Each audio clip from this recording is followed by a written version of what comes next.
नमस्ते, कैसे हैं आप सब लोग? ब्यूटीफुल सक्सेस स्टोरी लेकर के आई हूँ। ये है लव वाइब्रेशन की success story and self love की सक्सेस स्टोरी। इन्होंने अपने पार्टनर को लव वाइब्रेशन भेजी एंड उसी बीच में इन्होंने सेल्फ लव किया और एक कमिटेड रिलेशनशिप मिला इन्हें, जिसमें परिवार भी शामिल हुआ। सुननी है सक्सेस स्टोरी? सुनाऊंगी। इन्होंने लिखा है, हेलो शांभवी दीदी, कैसे हो आप मेरे फेवरेट हो। आप बहुत अच्छे वीडियोस बनाते हो। आपकी वीडियोस देख करके मजा आ जाता है और मुझे सक्सेस स्टोरीज सुनना बहुत अच्छा लगता है और आज अपनी सक्सेस स्टोरी आपके साथ शेयर कर रही हूँ। मुझे सक्सेस 6 महीने पहले मिली थी और अब वो सक्सेस पूरी तरह से पक्की हो गई है। पक्का होने का ही मैं वेट कर रही थी। मैंने अपने पार्टनर को 3 महीने तक लव वाइब्रेशन भेजी और लव वाइब्रेशन भेजने के बाद में जब मैंने सारी चीजें करनी छोड़ी और ये डिसाइड कर लिया कि छोड़ो, जाने दो, पार्टनर पार्टनर पार्टनर जैसा आप बोलते हो हर वक्त नहीं करने की जरूरत है। सामने वाला अगर मुझे शादी का कमिटमेंट ही नहीं देता तो मुझे खुद को भी ऐसे रिश्ते में रहने की कोई भी जरूरत नहीं है।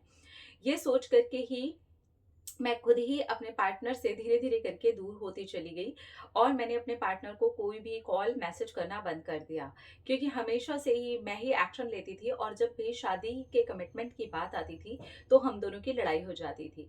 यही चल रहा था पिछले 5 सालों से और खास तौर पर 3 साल से तो बहुत ज़्यादा हो गया था, क्योंकि उनके भाई की शादी में प्रॉब्लम आ रही थी जो कि लव मैरिज थी। तो उसी में अब मेरी भी कमिटमेंट के बात को लेकर के बहुत ज्यादा लड़ाई होती थी।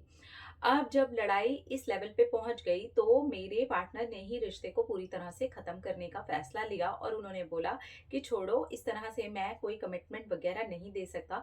तुम हर वक्त शादी के कमिटमेंट के पीछे पड़ी रहती हो। ऐसे ही रिश्ता रखना है तो रखो, वरना शादी वगैरह मैं नहीं कर सकता। बस इसके बाद वो लास्ट डे था। मैंने कभी भी अपने पार्टनर से कोई भी बात नहीं की और मैंने 3 महीने तक लगातार अपने पार्टनर को लव वाइब्रेशन भेजी। इस बीच कभी कोई कॉल मैसेज या कोई भी चीज नहीं हुई। तो मैंने सोचा कि अब मुझे यहाँ से डिटैच होना है और बस उसके बाद मैं सेल्फ लव पर लग गई। मैंने अपने ऊपर कंटिन्यू काम करने का प्रॉमिस किया और ये डिसाइड किया कि मैं इस रिश्ते से निकल करके दिखाऊंगी। अगर मेरा पार्टनर निकल सकता है तो मैं क्यों नहीं निकल सकती। अगर वो इस रिश्ते में इतनी आसानी से ये दिखा सकता है कि 5 साल का रिलेशन एक कमिटमेंट के नाम पर वो तोड़ करके जा सकता है, तो फिर मैं भी ये कर सकती हूँ। आज से सब खत्म। और उसके बाद से मैंने एकदम अपने आप को मजबूत किया और स्ट्रिक्ट एक्शन लिया। अपने पार्टनर का नंबर, फोटो वगैरह सब कुछ अपने फोन में से हर जगह से हटा दिया ताकि मुझे कभी कोई चीज याद ही ना आए। और उसी दिन मैं सुबह सुबह उठ करके मंदिर गई और भगवान जी से कहा कि भगवान, मैं प्रॉमिस करती हूँ कि अब मैं अपने ऊपर काम करूंगी। मेरा एक एग्जाम है जो नहीं क्लियर हो रहा है पिछले 3 सालों से, अब मैं उस पर लगूंगी। मैं अपने आप से प्यार करूंगी। एंड गेस व्हाट, मेरी थोड़ी सी प्रिपरेशन में ही मेरा वो एग्जाम चौथे साल में क्लियर हुआ, जिसके चांसेस मुझे नहीं लग रहे थे। बस मैं पॉजिटिव थी, अपने ऊपर काम कर रही थी। इस बीच मैंने जिम भी ज्वाइन कर लिया और ये सोचा कि अपने शरीर पर भी काम करती हूँ जैसा आप बोलते हो। उसी बीच फिर आई आपकी जादू प्रैक्टिस, वो भी मैंने की, लेकिन पार्टनर को मैंने दूर दूर तक नहीं रखा। उसके अंदर मैंने जितनी चीजें डाली सब धीरे धीरे करके हील होनी शुरू हो गई। अब बात आती है कि मेरे पार्टनर का कॉल मैसेज आना शुरू हुआ और फिर क्या था, 6 महीने तक लगातार ये होता रहा। और उसके बाद में मेरे पार्टनर ने बीच में 1000 बार बोला होगा मुझसे कि वो मुझसे शादी करना चाहते हैं, वो नहीं रह सकते मेरे बिना। और वो जो भी करके गए थे उस हर चीज के लिए वो बहुत शर्मिंदा हैं। मैंने एक भी बात का जवाब नहीं दिया। मैंने तब तक जवाब नहीं दिया जब तक वो मेरे घर अपने बड़े भैया को लेकर के नहीं आ गए। और वहां पर सारी बातें जब साफ साफ हुई तो मेरी फैमिली के सामने भी ये बात आई कि ये सब कुछ हुआ था। और मेरी सिस्टर तो हैरान ही रह गई, क्योंकि जब मैंने इस सारी चीज को छोड़ा, गिव अप किया, तब मेरी सिस्टर को पता ही नहीं था कि मैंने गिव अप कर दिया है। और मैंने बस यही सोच लिया था कि मुझे ये टॉपिक किसी से भी डिस्कस नहीं करना। मजे की बात तो ये है कि मेरी सिस्टर ने भी कभी मुझे डिस्टर्ब नहीं किया इस चीज़ को लेकर के, ना ही किसी भी तरीके की डिस्कशन की। क्योंकि मेरी बहन हमेशा मुझे कहती थी, अगर वो कोई शादी का कमिटमेंट नहीं दे रहा तो तू बिना मतलब को फंसी मत रह। और बस मैंने यही सोचा कि अच्छा है, मैं अब किसी से भी बात नहीं करूँगी। जब मेरे पार्टनर अपने भैया को लेकर के आए, तब जाकर के सारी बातें क्लियर हुई। मेरे घरवाले भी मान गए, उनकी फैमिली वाले भी मान गए। उनके भैया ही हमारा रिश्ता पक्का करवाने के लिए आए थे। और अब हमारा रिश्ता पूरा पक्का हो चुका है और अब हमारी शादी भी होनी है। इस सक्सेस को मिलके भी 6 महीने हो गए हैं। यानी कि 1 साल पहले ही मुझे पूरी तरह से सक्सेस मिल चुकी थी और 6 महीने मैं कंप्लीट कर चुकी हूँ।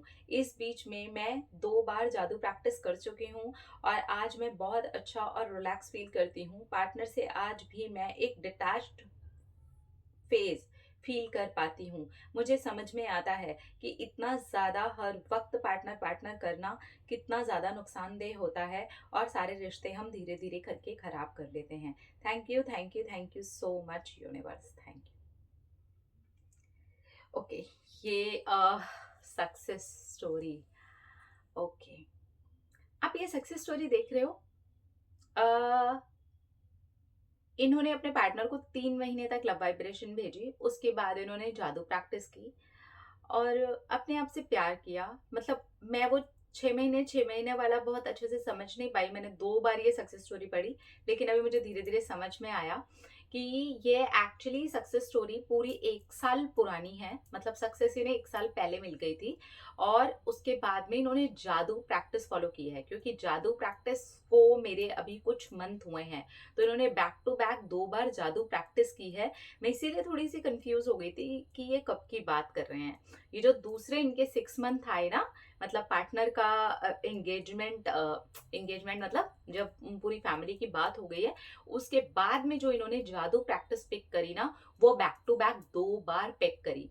ये मुझे इनसे पूछने के बाद में पता चला कि ये कंफ्यूजन है मुझे, तो उन्होंने कंफ्यूजन को क्लियर किया। इसलिए मैं यहाँ पर भी उस कंफ्यूजन को क्लियर कर रही हूँ कि जो ये दूसरे वाले इनके 6 मंथ्स आए थे ना, उस बीच में इन्होंने 2 बार जादू प्रैक्टिस को कंप्लीट किया है। यानी कि अगर ऐसे लगाया जाए तो बैक टू बैक इन्होंने 2 बार जादू प्रैक्टिस को कंप्लीट किया है। और ये जो सक्सेस स्टोरी है, ये 1 साल पहले इनको सक्सेस मिल गई थी। उसके बाद 6 मंथ तक वो वाला फेज चला एंड देन 6 मंथ तक इनका दूसरा फेज चला। यानी कि जो फर्स्ट फेज था वो नेगेटिव था। आई थिंक जब वो फेज इनका खत्म हो रहा होगा तब तक मेरी जादू प्रैक्टिस आई थिंक लॉन्च हुई होगी। एंड उसके बाद में ये जो दूसरा फेज आया उसमें इन्होंने अपनी जादू प्रैक्टिस को कंप्लीट किया है। सच में मुझे इनसे पूछना पड़ गया था कि मैं इधर थोड़ी सी कंफ्यूज हो रही हूँ कि ये कैसे हुआ है, तो उन्होंने जो क्लियर किया उसके अकॉर्डिंगली मैं आपको बता रही हूँ, ठीक है। तो अपने आप से प्यार कीजिए यार, करिए जादू प्रैक्टिस, बैक टू बैक जादू प्रैक्टिस करिए। हर वक्त पार्टनर से प्यार करना ही प्यार नहीं होता, या उसका प्यार मिल जाना ही प्यार नहीं होता। अपने साथ एक अटैचमेंट, अपनी केयर, अपना ध्यान रखना भी प्यार होता है। तो अगर और भी लाइफ के बहुत सारे एरियाज होते हैं, जैसे कि इनका एग्जाम भी क्लियर हुआ, तो हो सकता है यूनिवर्स आपको इस तरीके से गाइड कर रहे हो कि थोड़ा टाइम इस रिलेशन से दूर निकलो, अपने करियर पर, अपनी चीज़ों पर काम करो, ये रिश्ता वापस आ जाएगा घूम करके। लेकिन हम इतने ज़्यादा इन्वॉल्व हो चुके होते हैं, इतने अटैच हो चुके होते हैं कि चाह करके भी हम वहाँ से नहीं निकल पाते हैं। सो बी केयरफुल। अपना अपना रखिए ख्याल, अपने आप से कीजिए ढेर सारा प्यार ताकि आप अट्रैक्ट करें ढेर सारा प्यार। I love you all. Tata.